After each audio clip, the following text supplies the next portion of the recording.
Some engines earned their place in history by pulling harder, lasting longer, and making more money than anything else on the road.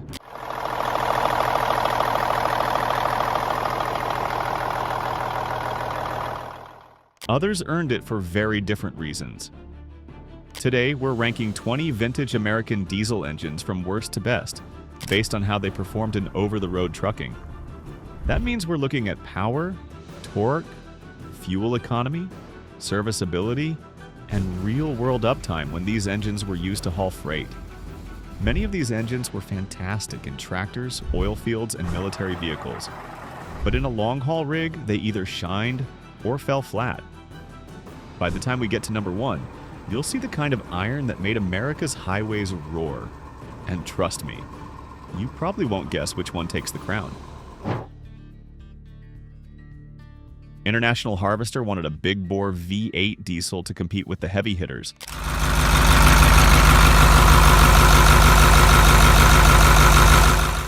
The DV550, a 9-liter V8, promised about 210 horsepower and 500 pound-foot of torque, but in real-world trucking, it was more trouble than it was worth. Head gasket failures, chronic oil leaks, and a bottom end that didn't inspire confidence meant downtime was inevitable. In long-haul service, it couldn't match the reliability of Cummins or Detroit's inline sixes. Many fleets cut their losses early, yanking DV550s and repowering with something proven. In vocational work, it limped along for a while, but as an over-the-road engine, it became infamous for all the wrong reasons. Today, they're rare, mostly surviving in barns, museums, or as expensive restoration projects for brand loyalists. The Caterpillar 3208 was nicknamed the Throwaway Cat for a reason.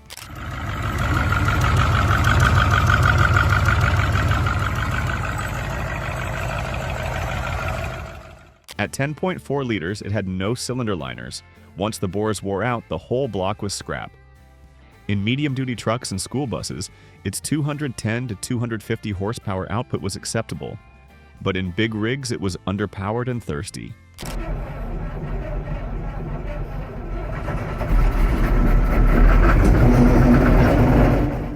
Drivers cursed its sluggish uphill performance and the plumes of smoke under load.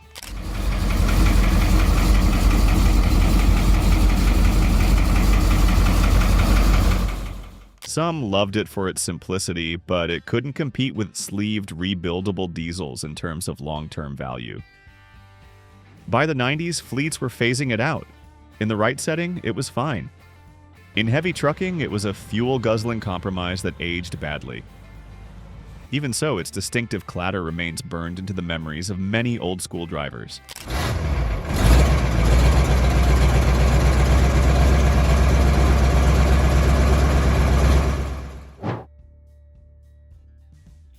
The Cummins V903, a 903 cubic inch V8, was typically rated around 250 to 350 horsepower and 700 to 900 pound-foot of torque.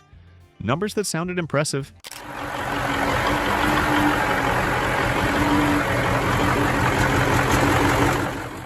In practice, it was an awkward, complex engine with a thirst for diesel that made even the 1970s fuel crisis feel worse. Its broad V8 layout created maintenance headaches, and the parts network was never as robust as Cummins' inline engines. While it found success in military vehicles and certain industrial roles, over-the-road operators often avoided it entirely. In the trucking world, it was seen as a gamble, and most truckers don't like gambling with their livelihoods. The V903 wasn't truly awful, but when Cummins already had the NTC and Big Cam on the market, this V8 was simply the wrong tool for the job.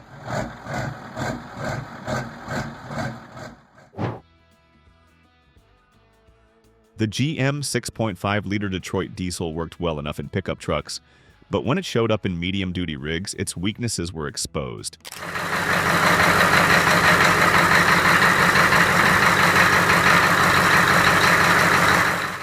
With 190 to 215 horsepower and about 440 pound-foot of torque, it simply didn't have the muscle for constant heavy loads. Overheating was common, especially in hot climates or under prolonged stress.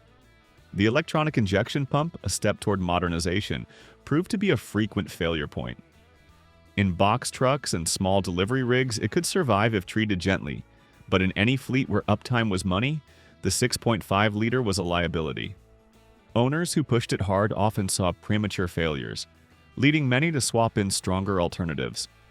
Today, it's mostly remembered as a light-duty diesel that got in over its head.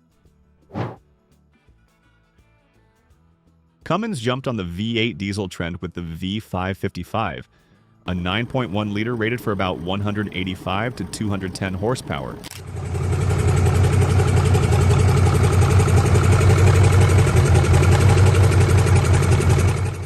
Unfortunately, the triple nickel quickly gained a reputation for high oil consumption, poor fuel mileage, and frequent head gasket failures. Its compact V8 layout looked appealing on paper, but in practice it was harder to service than an inline 6, with no real performance advantage. In vocational work like dump trucks or mixers, it could manage, but in long-haul trucking, where efficiency and reliability rule, it fell flat. Operators wanted a lighter, stronger, and more efficient engine, and the V555 gave them none of the above. By the 1980s, it had mostly disappeared from highway service, replaced by Cummins' more dependable inline offerings. The Detroit Diesel Series 60 would go on to become one of the most celebrated engines in trucking history, but not in its first generation.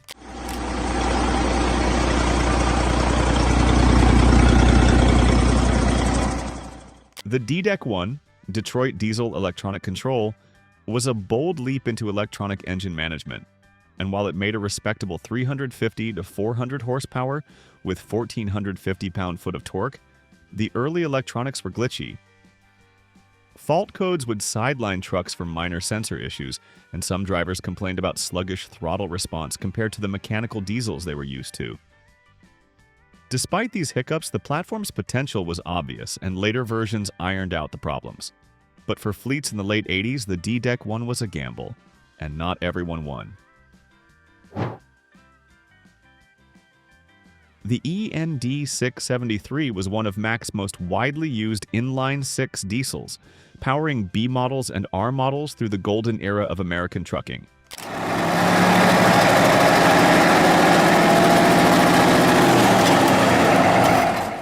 At about 211 horsepower and 600 pound-foot of torque. It wasn't a powerhouse, but it earned a reputation for unbreakable reliability. The problem was that it simply couldn't keep up as the industry modernized. By the 1970s, drivers wanted more horsepower, better fuel economy, and faster climbs through the Appalachians. The Thermodyne became a bottleneck. It had no turbo, limited RPM range, and drank more diesel than it should have for the output it delivered. Still, old-school Mack loyalists remember it fondly for its durability. It was slow and underpowered, but it always got you home. Detroit Diesel's 8.2-liter V8 was supposed to revolutionize medium-duty trucking with its promise of fuel efficiency.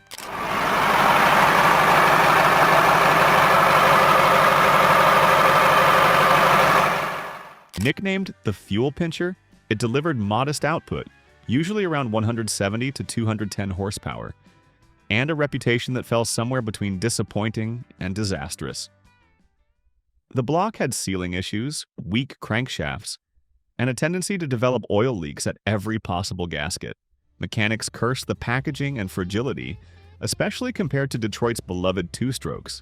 The 8.2 was a clean-sheet design that aimed for economy, but fell short on the core trucking metrics of torque, longevity, and serviceability. It wasn't a terrible engine in theory, but in practice, it just couldn't handle life on the open road.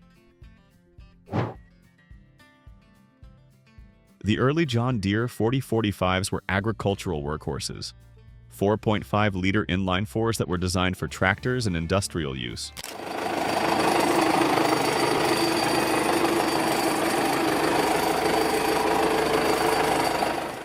When they were adapted for light-duty trucking, the limitations showed. With outputs around 80 to 120 horsepower and 250 to 300 pound-foot of torque, they were hopelessly outmatched in most freight applications. Users in agriculture praised their reliability and ease of service, but truckers found them sluggish under load. Acceleration was slow, grade climbing performance was miserable, and fuel economy gains were offset by reduced productivity.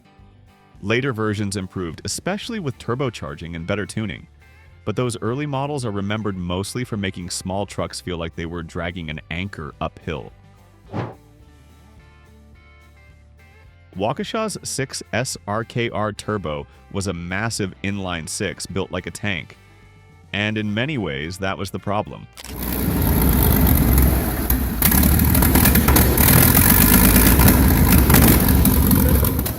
Designed originally for stationary and industrial use, it was adapted into trucks more out of necessity than logic.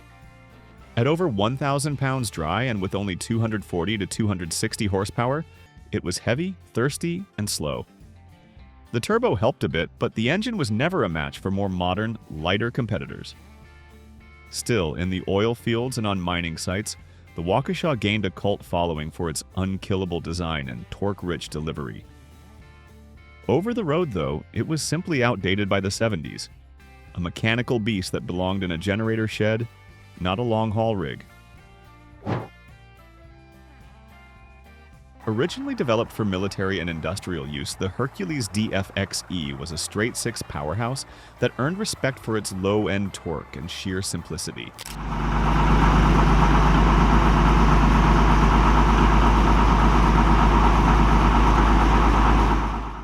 Truckers who drove them say they were slow, loud, and prone to vibration, but also nearly impossible to kill.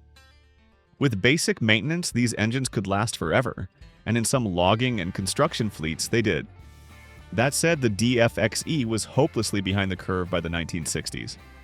It lacked turbocharging, fuel economy was poor, and parts availability began to dry up. For heavy-duty off-road use, it was a gem. But for modernizing fleets chasing profits per mile, it was a relic of an earlier era, still huffing along in a world that had moved on. The Buda 844, later badged under Allis-Chalmers, was a no-nonsense inline six that thrived in tractors and heavy-duty industrial gear.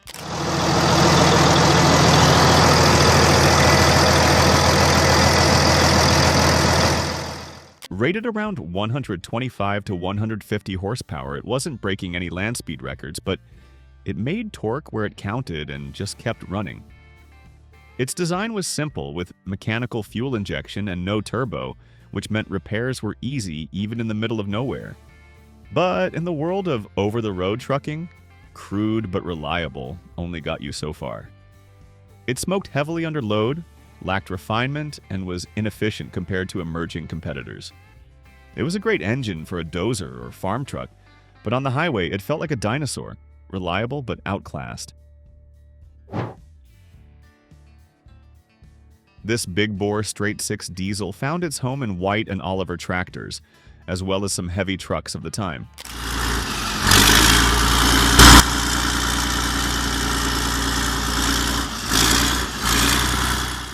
The DT817 was a torquey brute. Not the most efficient, not the most advanced, but it got the job done. Rated around 250 to 275 horsepower, it had a straightforward mechanical injection system and a block that could take abuse. The downside, it never evolved. As turbocharging, better combustion tech, and more efficient layouts took over, the DT817 remained stuck in the past. Still, many rural fleets ran these engines well into the 1980s simply because they wouldn't quit. It was never a class leader, but it was dependable, easy to rebuild, and built like a cast-iron fridge. Mack's E6 Inline 6 turbo diesel was a favorite among loyalists, delivering strong torque and a signature growl.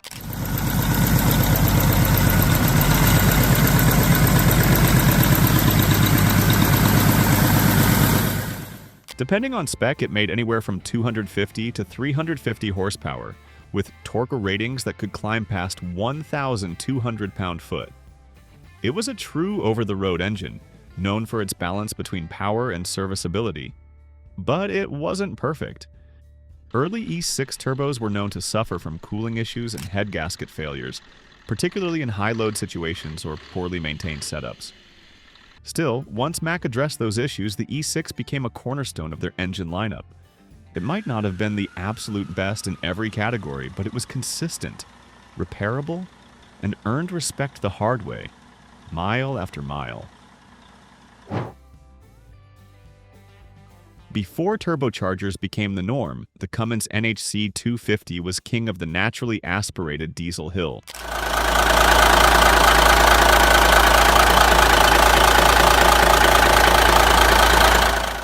At 855 cubic inches, it offered around 250 horsepower and 745 pound-foot of torque. Not bad for a turboless workhorse. Military trucks, fire engines, and early big rigs ran this engine for decades because it simply refused to die. It was slow, sure, acceleration was more of a suggestion than a feature, but reliability was off the charts. Mechanics loved how simple it was to work on, and drivers trusted it to get them home. It eventually gave way to the turbocharged NTC versions, but the NHC 250 still holds a place in diesel history as one of the toughest engines ever built.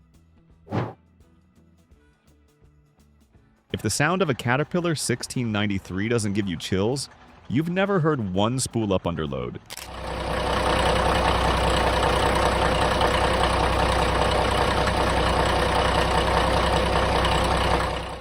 This massive inline six was a legend in its own time, delivering up to 425 horsepower and torque that felt limitless. Truckers loved its deep mechanical growl and the sense that you were pulling a mountain behind you with authority.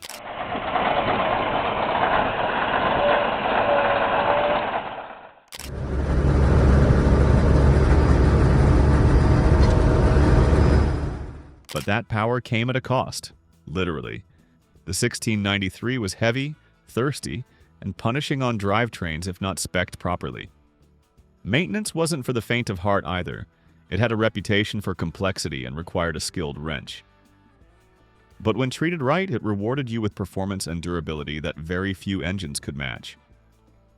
It's one of the last true iron giants of the diesel world. A two-stroke and a four-stroke world, the 6 V92 TA was loud, fast revving, and completely unforgettable.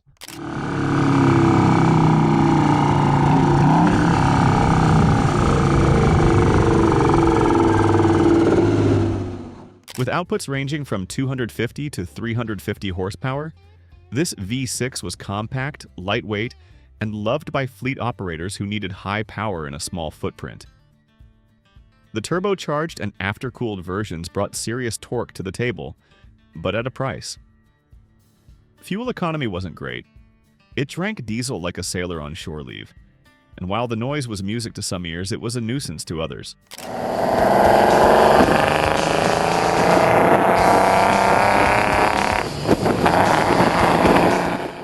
Still, for city delivery trucks, buses, and some line haul applications, the 6 V92 earned a cult following. It was a screamer, mechanically unique and unmistakably Detroit. When tuned and driven right, it could run forever. Just bring fuel. The KT450 wasn't just an engine, it was a mechanical statement.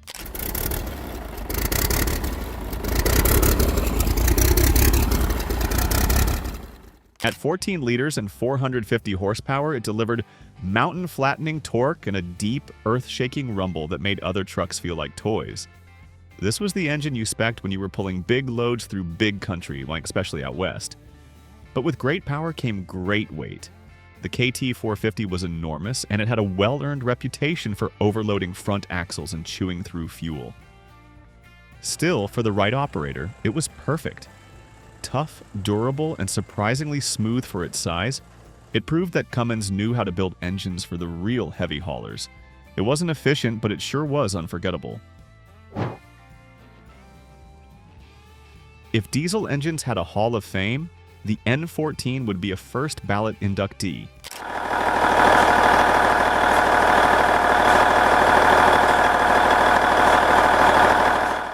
With horsepower ratings from 310 to 525 and torque well above 1,800 pound-foot, the N14 struck the perfect balance between brute strength and refined engineering.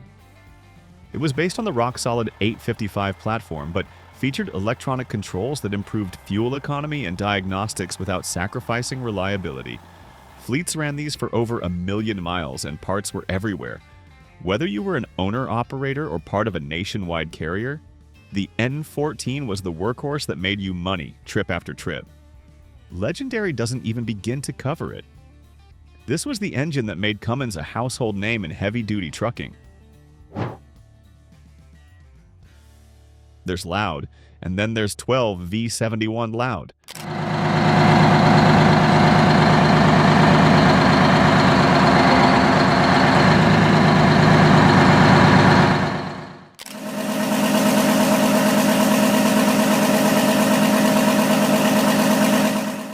This 12-cylinder, two-stroke beast wasn't just an engine, it was a performance. Packing up to 475 horsepower and screaming at up to 2100 RPM, the Detroit Diesel 12V71 defined what it meant to be an icon. Known as the Buzzin' Dozen, this engine powered trucks, buses, fire engines, and even boats. But it was in a big rig that it truly sang.